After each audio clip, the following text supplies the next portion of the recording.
1 year ago, Donald Trump's impeachment was just 2 short weeks away. Lockdown meant something completely different. And the UK was in the throes of a general election campaign, the first winter election in decades. And after weeks of pushing leaflets through doors on cold, dark evenings, a flurry of new Tory MPs arrived in the House of Commons, many just a few weeks after being selected to stand for those seats. And on Monday, MPs will arrive at Westminster to form a new parliament. And I'm proud to say that members of our new One Nation government, a people's government, will set out from constituencies that have never returned a Conservative MP for 100 years. So how were they faring 1 year on, especially when that year has been 2020? I'm Christopher Hope, the Telegraph's chief political correspondent, and this is Choppers Politics. Now this year, our trips to the Red Lion pub on Whitehall have been limited for obvious reasons, but 1 year ago, I met 2 new Tory MPs there. Joy Morrissey, the MP for Beaconsfield, and Richard Holden, MP for North West Durham. And just 5 days after they were elected for the first time, we recorded an episode of Choppers Politics. It was then called Choppers Election Podcast. Now Joy and Richard each had their own distinct story to tell. Joy Morrissey had fought off Dominic Grieve, a long-standing Tory MP, a former Attorney General, who later stood against her as an independent candidate at Beaconsfield. Dominic had been there for 22 years, so it was certainly a challenge, a sort of uphill battle. I came in at the sort of last 11th hour. I was a replacement for another female candidate who had pulled out, so I didn't expect to get the seat and was thrilled to get it. And Richard Holden had fought off Laura Pidcock, a left-wing Labour MP, winning her North West Durham seat for the first time for the Tories ever. And that was after being selected just 2 days before the deadline for candidates. So I was selected on the Tuesday, picked up some stuff and just drove to the constituency. On my way, I booked a holiday cottage for the duration of the campaign, moved into the constituency basically 36 hours after being selected and stayed there for the next 6 weeks. So 1 year on, let's catch up with them both to see how they fared being an MP in a year that nobody could have predicted. Hello, can you hear me? Richard. Hi Richard, hi, it's Chris, hello. Richard, can you hear me? We can hear you. Wait. We can hear him singing. Yeah, I'm texting him now. I'll do it now. Oh, there we go. Hello. That's the reason. Can you hear us now? I'd muted you. Oh, there you go. Hi. Hello, Chris. How are you? Joy Morrissey, Richard Holden, welcome to Choppers Politics. Great to be back, Chris. Thank you so much for having us. Now, Richard, have you moved out of your holiday let? Have you got a house now in your constituency? So at the moment, I'm right in the middle of buying a house. So I've got my mortgage applications in and all that sort of thing. So I'm right in the middle of that at the moment. So moving out finally of staying with friends and in rented places and looking to buy my own place, which is quite good. And hopefully that'll be all sorted within the next month or so. And it is in the constituency, isn't it? Yeah, it's right in the middle of the constituency, slap bang in the middle. No, it's really nice. And Joy, you live, of course, in Beaconsfield, don't you? Yes, and I'm in the process of doing what Richard's doing, which is I'm buying a house as well. So we're in the process of closing that with all the mortgage. Everything's, been approved. Yes. So it takes a lot longer than you anticipate, but it's great that it's coming. That's right. I guess neither of you can be certain of winning your seats for different reasons, but we'll come to that shortly. But first off, my first question to you both is, what's the single thing that surprised you most about being an MP? Joy Morrissey, you first. Well, I think the pandemic was a big surprise. I don't think any of us expected that. Surprise. And just, I think for me, it's been, the passion that I have for free speech and standing up for our British cultural values and sort of the woke cultural wars that I've seen since becoming an MP. And I think that was a surprise. Richard? Gosh, I think obviously COVID has just dominated this year so much. I think the nice thing is that actually on the ground, people have really responded really well to having a really good active local MP. But overall, the COVID situation has just made everything so much more difficult than we could have possibly imagined when we were so bright-eyed and bushy-tailed this time last year. Do you find you're ever off duty, Joy? No. I think you're always on call, and you always feel that if you're in Parliament, you're going to speak on behalf of your constituents. And when you're in the constituency, you're dealing with casework or you're helping with a local issue. Sometimes I think in maybe the quiet of a Sunday afternoon you can spend with your family, and that's about it. Richard, are you the same, or you always get journalists phoning up for quotes from a Red Wall Tory MP? Honestly, this is very much a 7-day-a-week job. Yeah, absolutely. And, if I'm not in the constituency, I'm in Parliament. And if I'm not physically in Parliament, then I'm working from home, either in the constituency or in London or in the constituency office. It is absolutely non-stop. Now, you've both gone about establishing yourself in different ways. Now, Joy, you're a PPS, a Parliamentary Private Secretary in the Foreign Office, so in the Foreign Office and Development Office, I should say. And Richard, you're a rising star on the Public Accounts Committee, the starting point for many future cabinet ministers. How easy has it been to establish yourself? Joy, you first. Well, as you know, Chris, I'm basically a glorified bag carrier, and Richard is going to go straight to the top as a minister. But I love what I'm doing. I love let's just keep it real here. I love what I'm doing. I have the best team that I'm working for, supporting the ministers in FCO, Nigel Adams, James Cleverly, Wendy Morton, James Duddridge, and of course we have an excellent foreign secretary, so I couldn't be happier with what I'm doing. And Richard? Well, I must say the Public Accounts Committee is something else. It takes about 20 hours of meetings and research a week, and with 2 big committee sessions, so it's pretty full on, but it's good fun, and I think crucially as well, people want to know where taxpayers' money is spent. I know over the last year or so, we've been having to spend a huge amount to try and help get the country through COVID. But at the end of the day, sound finances are the basis of everything else. And we've got to ensure we've got that. The problem you'll find, Richard, is that when you're being critical of government spending, you're being critical of Tory MPs doing the spending because they're in the government. How easy will you find that? It's much more fun being a Tory MP on the PAC against a Labour government, because then you get your claws stuck in, can't you? I've had cabinet ministers come up to me and say, why are you so critical in this report and that sort of thing, which, they can do. But I'm there to stand up for my constituents and for taxpayers' money. And I'm very happy to do that and be quite independently minded about it as well.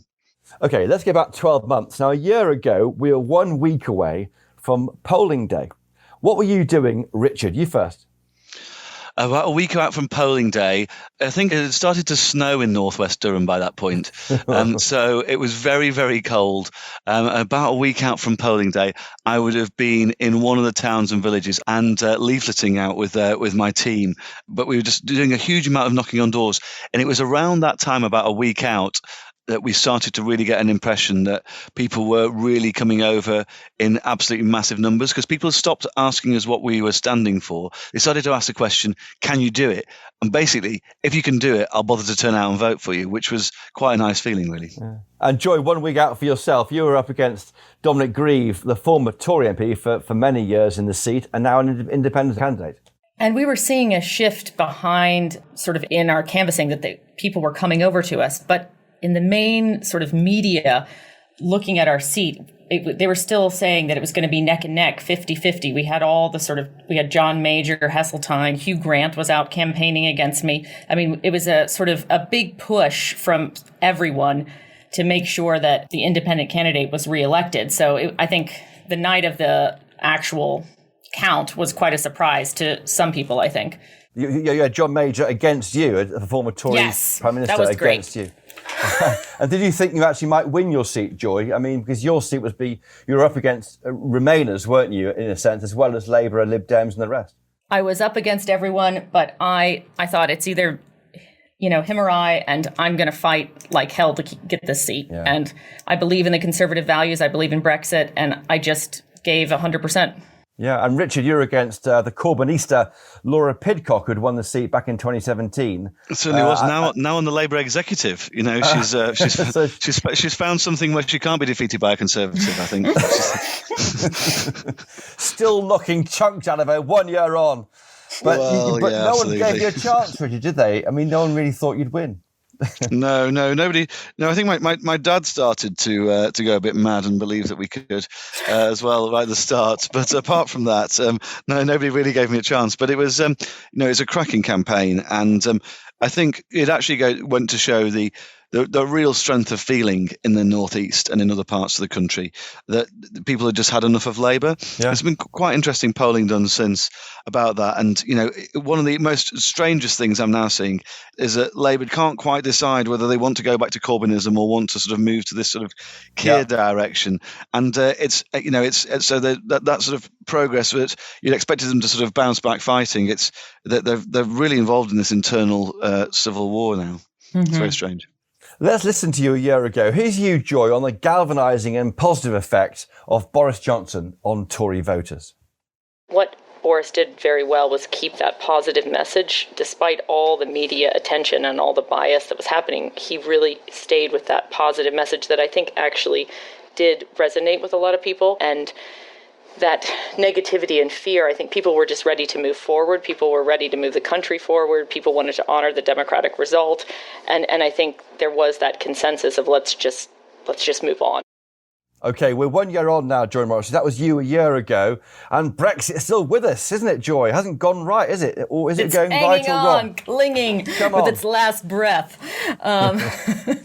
Its last sort of gasps, and we're almost there. We're almost through. Do you fear a no deal? I mean, it could go either way, given the coverage again this morning. We're talking on Wednesday morning, and it's not at all clear there'll be a deal by this time next week, is it? Well, I think it was important this week to show unity as a party and to stand by the Prime Minister and to make sure that, that the rest of the world saw that we were backing him and supporting him, and that we're going forward, whether we have a deal or no deal. We're ready to go. We're ready to move forward. We're ready to honor our manifesto commitment and get Brexit done. Richard, for Joy, she won her seat, really despite Brexit, because it's not an obvious Brexit seat. But for you, Brexit was a key part of winning, wasn't it? I mean, how important is it that you get a deal which you can be proud of at the next election in 2024? No, I think it's, I'd like to see a deal. We'll just have to see where we get to. And I think that's very much in the European Union's gift now. I think we've been very straightforward about what we're after, and just want the same sort of trading relationship as Canada. I just need to hope that they see sense and get there. It was quite interesting about how you said that, people just wanted to move on from Brexit. I think now people are desperate to move on from COVID. I think that's exactly. And hopefully we can move on from both of them in the next month or so, because it's really starting to get people down. I think that's the thing that we need to move on from now. And with that announcement in the last few days about the vaccines coming through, just absolutely incredible that we can see some proper light at the end of the tunnel now. What's more important to you, Richard Holden, electorally? Do you think it's getting a deal that is meaningful on Brexit, that does take back control of waters and borders and fisheries and the rest of it? Or is it getting over COVID? Well, I think they're almost two sides of the same coin, aren't they? It's both of them are about establishing ourselves and getting out of the economic situation that we're now in, and both of them can play into that. I think for my constituents, it's all going to be about jobs, the economy, and how that feeds crucially into good local public services, because you need that strong economy to pay for that at the next election. And then more broadly, that sort of levelling up agenda that I'm fighting very hard on locally. We have some really good news in the last few weeks. We've got our local community hospital is over the line. We've got it as one of the 40 the government are doing, and also the feasibility study for the train line I might have even mentioned last time. That's coming through. So we're starting to see some of the action on that, and that's really good news. But this is all about whether it's Brexit related or COVID, it's going to be about jobs and the economy in the future, and that's what we're going to be judged on. Now, Richard, your seat, North West Durham, had been in Labour hands since the seat was created in 1950. And a year ago, you spoke to me about how people in your constituency had voted Tory for the first time ever. This is what you told me in the Red Lion pub.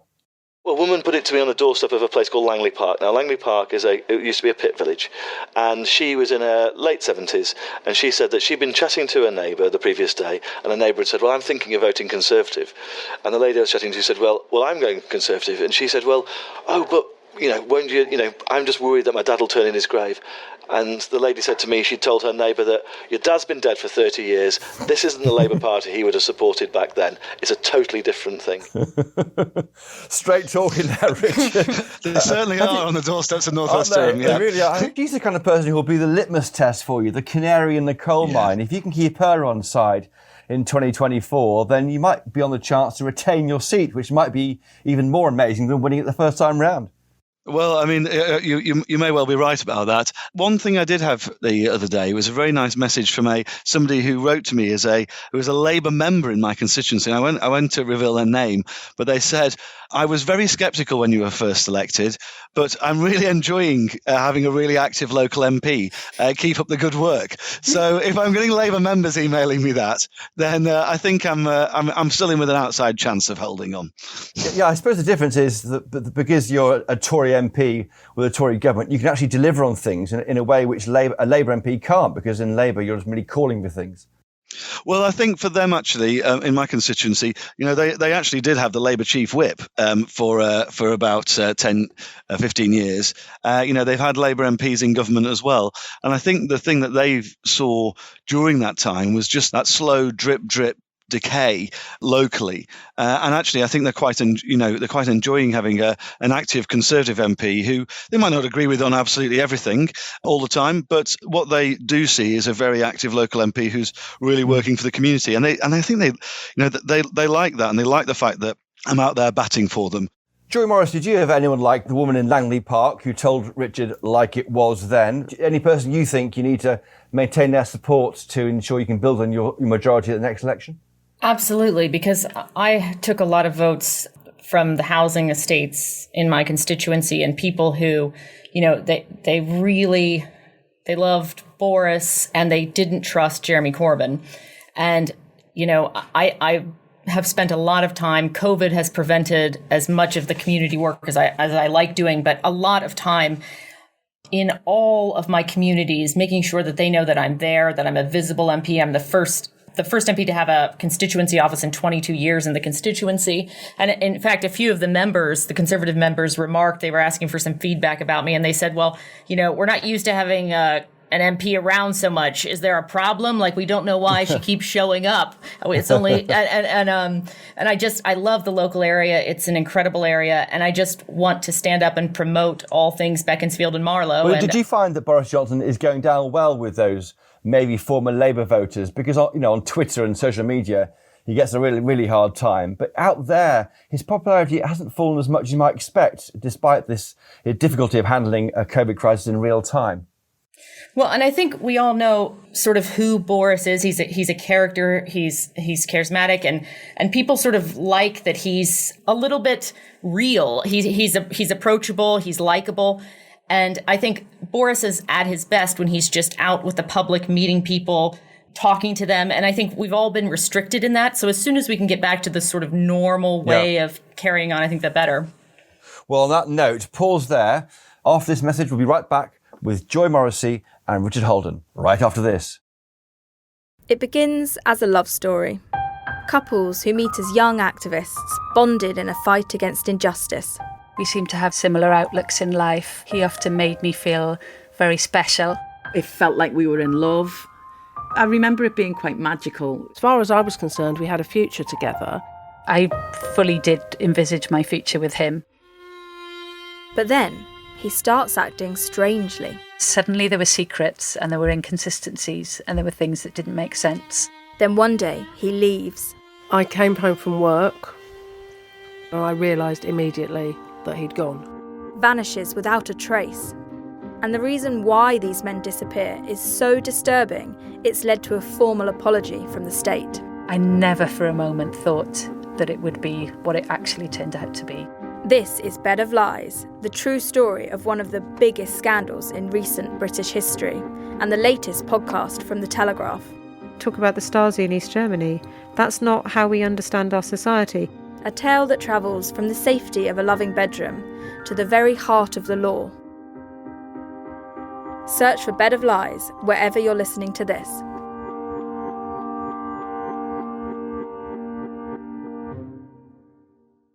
Right, we're back with Joy Morrissey and Richard Holden 1 year on from their entry to Parliament at last year's general election. Now, a year ago, when we met in the Red Lion pub for an edition of Choppers Politics, I wondered whether you might be seeing more buyer's remorse from voters who voted Tory for the first time.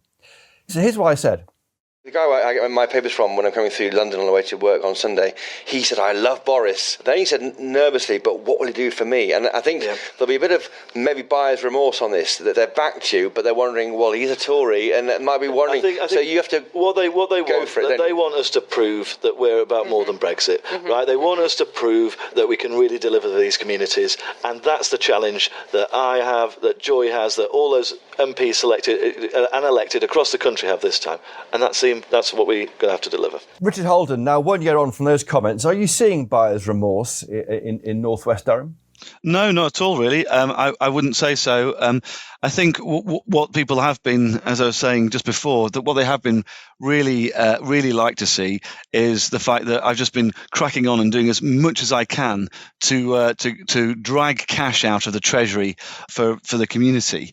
I think one of the things I talked about last time was wanted to get the hospital over the line, wanted to get the rail line sorted out. In fact, I think on one of your podcasts, Chris, I mentioned also trying to get the motorhomes tax cut, which I was campaigning for at the time, and the loo tax cut, all things which have come a sort of motoring along now.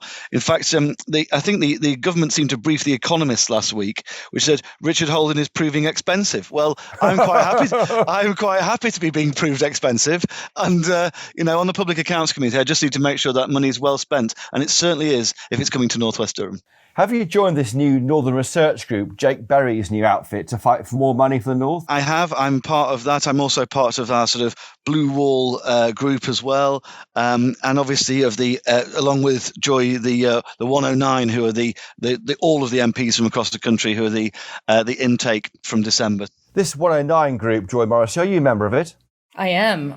It's great. I mean, I think it was a huge source of support for all of us during COVID, because we were new MPs, we were thrown into the pandemic, and it was a way that we could support one another, share best practice and ideas. And it's been a very strong source of, I think, encouragement and stability along the way.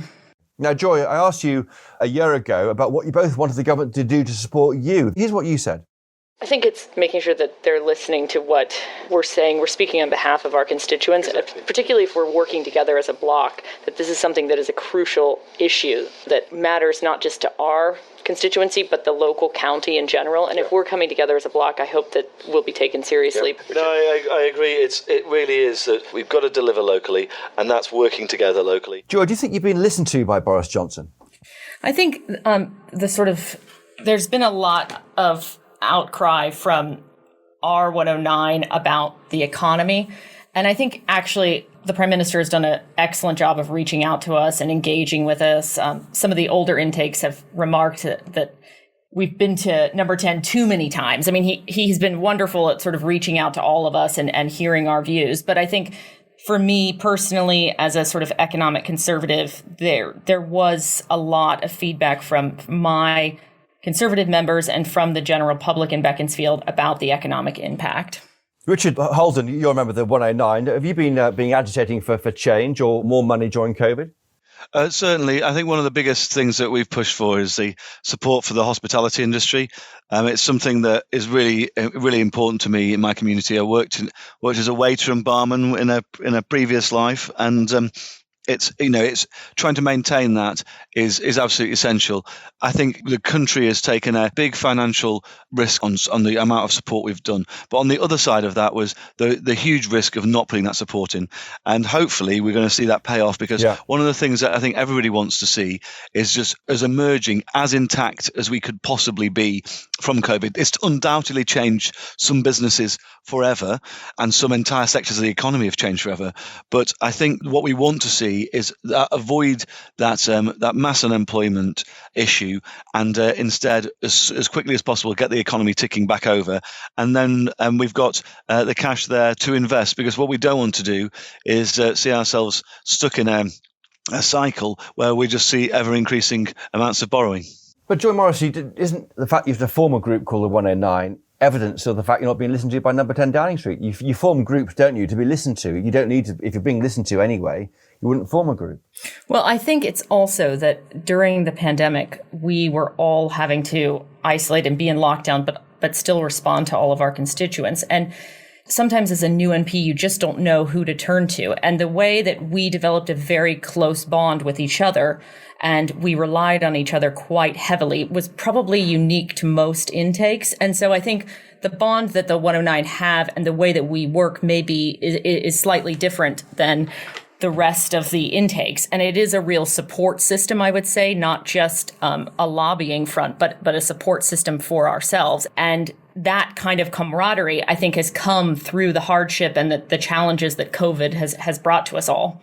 Now, Joy, as you said earlier, you stood against former Tory Attorney General Dominic Grieve, which was, well, a bit awkward. This is what you said about that at the time. I'm a party loyalist, and so I really put the party first. And so it was a very difficult situation, and I'm glad that we can now sort of move forward. Have you actually moved forward? I mean, this time last year it was Brexit, now it's lockdown. Do you feel you've moved on a bit? We're trying. I mean, I think COVID has really made it sort of slower than we all anticipated. And I think we're ready now this year, the next year, to sort of put all of these things behind us, focus on the economy, move forward. And COVID has brought out different alliances within our party, which has been very interesting. Yeah. And I think we will be able to move forward come January. Well, I would say to that this time last year it was Tory MPs rebelling about Brexit. And this week we have 55 Tory MPs rebelling about these new COVID restrictions, these new tiers. Is that what example of putting the party first? Or do you think we're now into this is the new language of politics, is having these big cohorts voting against their own government on things? I think it's an example of sort of how alliances have shifted. I think people thought the party could never come together again after Brexit. But amazingly, you'll see by those that rebelled that it was a mixture of everyone from Remain and Brexiteers coming together for a new cause. And I think we've all sort of had a lot of time to think about what kind of conservatives we are. And what we're seeing, I think, emerging in the party are the sort of those that believe in being economic conservatives, low taxation, small government, and how do we stimulate the economy? And that kind of philosophical debate, I'm not sure has happened as much because everything was overshadowed by Brexit. So we're kind of coming out of that, and we're moving toward delivering on our manifesto commitments and delivering on the economy. Richard, have you rebelled yet? No, I prefer to really turn the screws in the background, if I'm totally honest. He's in the dark arts. Why do colleagues of yours rebel then, if you don't? I think for a variety of reasons. I think there's some of the old guard who feel that they can sort of do what they like to do. I think some of them want to make points on specific issues, but I think generally we're not doing bad at being listened to. I certainly feel I am on a local level when it comes to projects in my constituency. What's your red line? Have you formed them yet? What's the point at which you might start rebelling? I mean, Joy can't as a PPS, but you can, Richard, can't you? Well, I think it would just depend on. There have been PPSs who have rebelled and have had to resign from government and ministers as well. Boris resigned as Foreign Secretary over Theresa May's deal not that long ago, really. But I think we'll just we'd have to see what came up. I don't think there's nothing in the pipeline. I mean, general economic measures we're taking, and although difficult, we have to move back to that balanced approach in order to ensure long-term viability. So at the moment, there's nothing coming down the tracks which I'm massively worried about, but we'll just have to see. It's going to be one of those things where when I do, I probably won't know until the week before when somebody puts something forward. Joy Morrissey, there's been so much money spent by this government on the COVID pandemic, hundreds of millions of pounds. What do you make of it? And do you think it's burying the idea of Thatcherism as a Tory concept? Is the party now moving on into more of a statist view of how to spend money? And does that worry you? Well, I think we've been in uncharted territory given the pandemic. I mean, no one anticipated this. I never thought it would happen, well, in my generation. And we have coped and we have done the best that we can. And we have dealt with each crisis as it unfolded. And I think there is a feeling now that with the vaccine coming, with an end in sight, we can move back to normality, opening up the economy and pursuing our original goals and objectives within the Conservative Party. And Richard, for you in North West Durham, I imagine junking Thatcherite ideas is quite a good thing. Well, I think there's always, you've got the free market's absolutely essential to deliver the change we need. I think nobody wants to, I don't think anybody in Northwest Durham wants to go back to the idea of incompetent management, overbearing unions and subsidies, for industry from the taxpayer. I don't think that's what people want to see. I think people want to see, yes, investment, but investment that leads to economic growth so that people can look after themselves and their families. But I think the important difference, I suppose, perhaps slightly more broadly in the country, is that I think people do have a social conscience. I think that's particularly clear in a lot of the northern seats in the Midlands. They do want to see themselves and their family do well, but they want to see the entire community thrive as well. But you can only really do that when you've got sensible long-term economic growth delivering good jobs. And I think some of the reforms, like to level 3, which is the A-level equivalent stuff, enabling people to do those throughout their lives, to upskill, upwage themselves, and deliver perhaps get that promotion they wouldn't have otherwise got, and able to deliver a bit more. I think that sort of stuff's really important. Well, Joe Morrissey and Richard Holden, our half hour is up. I've kept you away from your voters and your work in the Parliament for too long. I've got some quick questions to run by you, so I'll be very quick and I'll ask you in turn. So, Joy Morrissey, to you first. How has being an MP affected your personal life? Well, it's a huge amount of time away from my daughter, and I think that's I love being an MP, but that's probably the hardest thing, and it's difficult on her, and that's the biggest change, I would say. I mean, it's just the effect that it has on your family. Yeah, Richard Holden. Yeah, well, I had a girlfriend when I started as an MP, and I don't anymore. Oh. So there you go, Chris. Well, I mean, I need to join Telegraph singles or something, won't I? He's a catch. Thanks, Joy. He certainly is. He's a very handsome chap. Looking up on Google. Quick, ladies, quick. Joy Morrissey, your most embarrassing moment as an MP? Oh, there's so many. I mean, it's difficult. Come on, your top one. Oh, I mean, I've been told off by the Speaker on many occasions as I learned the rules and sort of ways of the Commons. But I think standing up for British values and not being afraid of that, I certainly have developed a sort of pocket of hate figures that really hate me for what I say in the Commons. And I enjoy that. I enjoy the banter. I think you make mistakes and you just sort of embrace them and keep moving on. Richard Holden, your most embarrassing moment as an MP? Well, I think it's probably quite similar to Joy's, actually. There is nothing like the chamber of the House of Commons.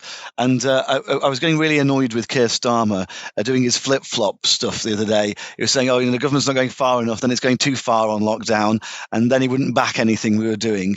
So I was getting a bit annoyed with him, and the Speaker looked at me and just went, Richard, and I just felt, I just sort of. What were you saying? What were you saying then? We can tell. I think I was calling him Goldilocks because it's either too much or it's too little, but it's never bloody enough, and that's the problem with Keir. He's always in the middle of the road, which means at some point he's going to get run over. We'll get him back on this podcast soon to defend himself against the Goldilocks guide from the Tory MP of Northwest Durham. What's your biggest single achievement in your first year, Joy Morrissey? I'm proud of the domestic abuse bill. I had been campaigning before I became an MP for this amendment for priority need housing allocation for families fleeing domestic abuse, and the government actually adopted the amendment. So I'm really proud of that. It's a very small niche thing. Changing law in your first year is a big thing to do. Well done. I got told off by the whips, but I'm proud of it. Okay. Richard Holden, you can't mention the railway again, but you're all the hospital, all the road. But what's your single biggest achievement? Locally, genuinely, the hospital, getting that over the line and getting it as part of the new hospital building programme has definitely been the most important thing. But I think slightly differently, nationally, we're seeing some real progress on one of the things I'm passionate about is getting the gambling regulations updated to fit the modern era of people gambling online and to protect people. And we're seeing some real progress in that. And I think hopefully by the time this podcast goes out, we might have seen a bit of movement from the government on that. So that's something I'm very proud to have worked on cross-party as well. And what do you regret most about becoming an MP, Joy Morrissey? I know you've been trying to do this for a while, stood in a number of seats and tried to be selected. What's your biggest single regret about your choice last year? Well, I wish I would have really reveled in the pre-COVID error that we had for like those 6 weeks of glorious fun. I wish I would have really lapped that up. I didn't know how amazing those circumstances were. I wish I would have really just sort of done everything during that period. That's for all of us too. And Richard Holden, what do you regret the most? Your lost privacy, you've lost your weekends? I mean, certainly have very much on that, but I think I've got to agree with Joy really on this one. It was like, we were brand new MPs when we spoke to you last year, Chris, and nobody knew what was happening with COVID. And I almost wish I'd just made a bit more of those first couple of months with being able to see, particularly my family, who have been basically, because of my grandmother lives with them and she's got a shield and is very vulnerable. I wish I'd probably spent a bit more time with them last Christmas. And so I think that's probably it. But I mean, I think Joy and I are enjoying it because it's a brilliant job and you do get a chance to make a difference. That's right. Well, I can't buy you a drink in the Red Lion pub to mark your first anniversary. If I could, I'd raise a virtual glass of beer to you both. But what will you be doing next Thursday on the 1-year anniversary of your entry into Parliament? Joy Morrissey first. I suppose sitting alone in my office in a socially distanced manner, dreaming of the days that we can have a pint and celebrate in person, I think. Okay. And how are you marking? Hope you'll be more cheerful than that, Richard Holden. I've got a Public Accounts Committee session on COVID-19 government procurement next Thursday. So living the dream. Absolutely living the dream. Yeah, very much so. Joy Morrissey, Richard Holden, thank you so much for joining us and congratulations on your nearly a year of being MPs. And thank you once again for giving your time to appear on Choppers Politics. Thank you. Thank you, Chris. Thank you. Well, what an interesting chat there with Joy and Richard, lifting the lid on life as a new MP 1 year on, showing us that perhaps not all of politics is dull and boring. Obviously, thank you to my guests this week, Richard Holden MP and Joy Morrissey MP, for looking back on that unbelievable year of 2020. Thank you to my producers, Louisa Wells, Theo Luludis and Elliot Lampitt. And as ever, thank you to you for listening. If you enjoyed this show, please do leave us a 5-star rating and a review on Apple Podcasts. It really helps other people find us. And as ever, it's important to keep in touch, especially during this festive season. So please do get in touch by emailing us, chopperspolitics@telegraph.co.uk, or find us on Twitter @chopperspodcast. If you'd like to support our quality journalism at Telegraph, please do take out a Telegraph subscription. Go to telegraph.co.uk/chopper, where you'll pay nothing for 30 days and then just £2 a week for all of our best content. That's less than a Red Lion cup of coffee. And finally, of course, please do buy a copy of the Daily Telegraph if you can. For now, though, cheerio!